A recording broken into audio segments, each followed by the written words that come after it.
Bismillahirrahmanirrahim. Assalamualaikum warahmatullahi wabarakatuh. Perkenalkan, nama saya Ahmad Reji. Saya dari Fakultas Ilmu Kesehatan, Prodi S1 Keperawatan tingkat 2 Universitas Muhammadiyah Tasikmalaya. Di sini saya akan mempresentasikan atau membahas sebuah materi tentang gerakan kerjasama dan instrumen internasional pencegahan korupsi. Nah, apa sih korupsi? Korupsi itu adalah salah satu masalah dan tantangan yang dihadapi oleh masyarakat internasional saat ini, khususnya di setiap negara. Nah, yang selanjutnya gerakan organisasi internasional.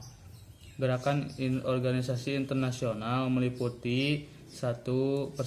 Perserikatan Bangsa-Bangsa atau United Nations, yang kedua Bank Dunia atau World Bank, yang ketiga OECD atau Organization for Economic Cooperation and Development, yang keempat masyarakat Uni Eropa.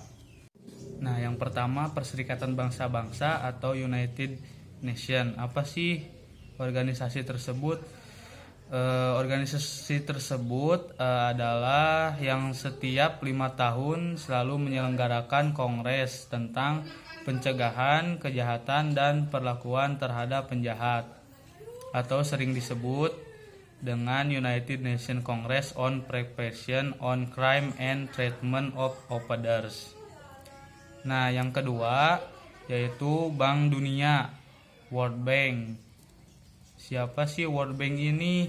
Nah, World Bank ini Institut Pengembangan Anti Corruption Core, program yang bertujuan untuk menanamkan awareness mengenai korupsi dan pelibatan masyarakat sipil untuk memberantas korupsi, termasuk menyediakan sarana bagi negara-negara berkembang untuk mengembangkan rencana aksi nasional untuk memberantas korupsi.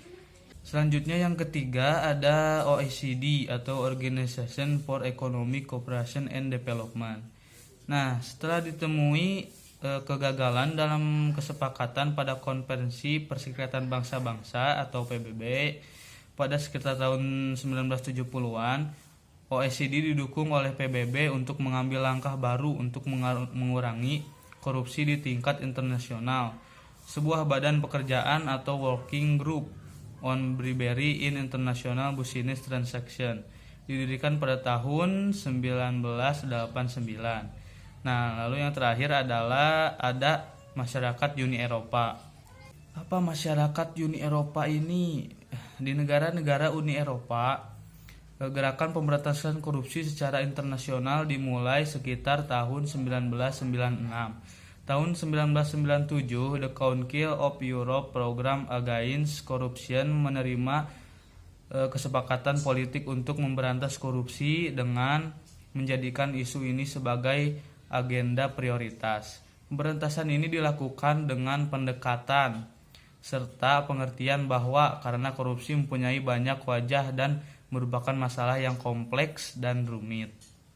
Selanjutnya B. Gerakan Lembaga Swadaya Internasional atau Internasional Nagos. Di Gerakan Lembaga Swadaya Internasional meliputi 2 organisasi, yaitu Transparency International dan yang kedua TIRI. Nah, apa sih Transparency International dan TIRI ini?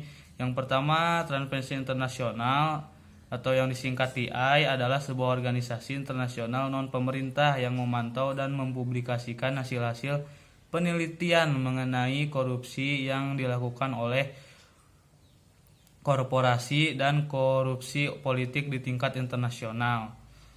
Setiap tahunnya TI menerbitkan indeks persepsi korupsi serta daftar perbandingan korupsi di negara-negara di seluruh dunia. Yang kedua TIRI. TIRI bisa disebut juga Making Integrity Work, adalah sebuah organisasi independen internasional non-pemerintah yang memiliki head office di London, United Kingdom, dan memiliki kantor perwakilan di beberapa negara termasuk Jakarta. TIRI didirikan dengan keyakinan bahwa dengan integritas, kesempatan besar untuk memperbaiki atau perbaikan dalam pembangunan berkelanjutan dan merata di seluruh dunia akan tercapai. Misi dari TIRI adalah memberikan kontribusi terhadap pembangunan yang adil dan berkelanjutan dengan mendukung pengembangan integritas di seluruh dunia. TIRI berperan sebagai katalis dan inkubator untuk inovasi baru dan pengembangan jaringan. Yang selanjutnya C. Instrumen Internasional Pencegahan Korupsi. Instrumen pencegahan internasional pencegahan korupsi ini satu, United Nations Convention Against Corruption. Nah, yang kedua, Convention on Bribery of Foreign Public Official in International Business Transaction. Nah, United Nations Convention Against Corruption itu sudah dibahas tadi di Perserikatan Bangsa-Bangsa atau United Nations. Nah, ini United Nations Convention Against Korupsi ini salah satu instrumen internasional yang sangat penting dalam rangka pencegahan dan pemberantasan korupsi. Adalah United Nations Convention Against Corruption yang telah didatangi oleh lebih dari 140 negara.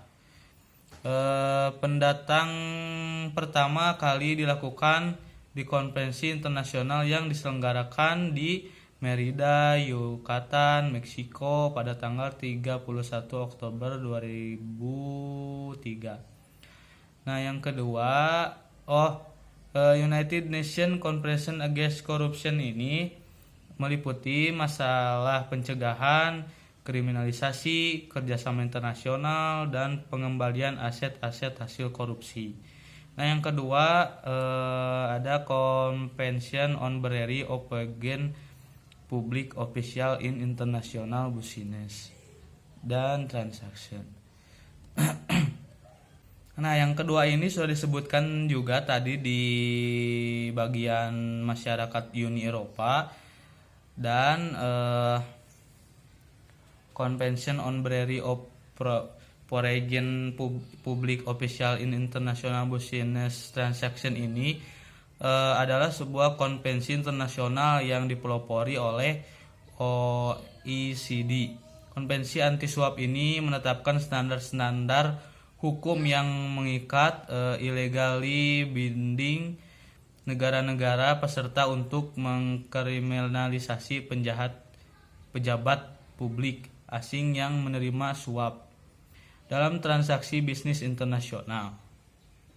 Yang selanjutnya D. Pencegahan korupsi, belajar dari negara lain. Nah, India adalah salah satu negara demokratis yang dapat dianggap cukup sukses memerangi korupsi.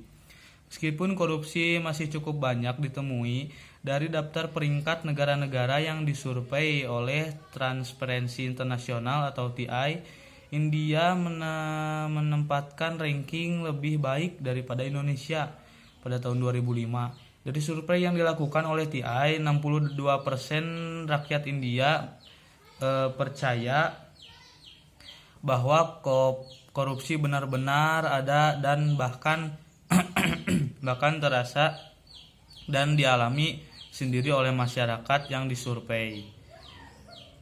Nah, kita juga sebagai warga negara Indonesia dapat belajar dari negara India supaya kita bisa dan dapat memerangi korupsi di Indonesia yang sangat sudah meresahkan masyarakat ini. Dalam kondisi ini, Indonesia yang masih bersifat berkembang, dalam perkembangan Indonesia memang cukup, namun tidak sebaik negara berkembang lainnya. Contohnya seperti India. Yang selanjutnya, arti penting ratifikasi anti korupsi bagi Indonesia. Ratifikasi anti korupsi Indonesia dalam peraturan politik internasional. 1. Meningkatkan kerjasama internasional dalam melacak, membekukan, menyita hasil korupsi. 2. Meningkatkan kerjasama internasional dalam mewujudkan tata pemerintah yang baik. 3. Meningkatkan kerjasama internasional dalam pelaksanaan perjanjian ekstradisi. 4. Mendorong kerjasama teknis dan pertukaran informasi. 5. Perlunya harmonisasi peraturan perundang-undangan. Kesimpulan dari presentasi ini, korupsi adalah suatu perbuatan yang dilakukan oleh seseorang atau satu orang yang dimana perbuatan itu akan sangat merugikan bagi banyak orang. Nah, contoh kita korupsi itu akan merugikan satu orang. Bagaimana jika pejabat korupsi dan ini sudah terjadi di Indonesia, malahan sudah meresahkan dan menyusahkan masyarakat rakyat Indonesia. Dan yang dapat saya petik dari presentasi pencegahan ini, sebenarnya korupsi itu bisa dicegah atau bisa dihilangkan 100%, tergantung pada diri kita sendiri. Karena ketika kita menanamkan atau di diri kita menanamkan sifat jujur, insya Allah korupsi ini tidak akan ada di dunia ini. Dan saya juga memetik quotation dari seorang legenda komedi, yaitu Kasino Warkop.